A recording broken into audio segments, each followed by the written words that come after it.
How to add Callisto on Trust Wallet app. Are you guys facing issues to add Callisto on your Trust Wallet app?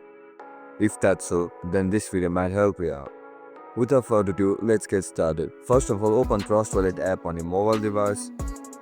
Once you open up your app, now log in into your account with your registered email and password. After you get logged in, now look at the top right corner of your screen.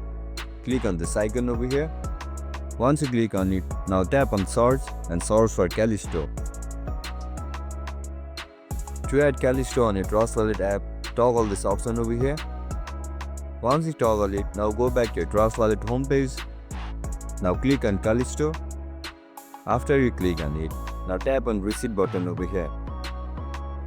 With the help of this QR code and wallet address, you can receive Callisto coin from different crypto wallets. And that's it guys, that's how we're gonna add Callisto on Trust Wallet app. If you guys found this video helpful, don't forget to like, share and subscribe to our channel. See you in the next one. Bye bye.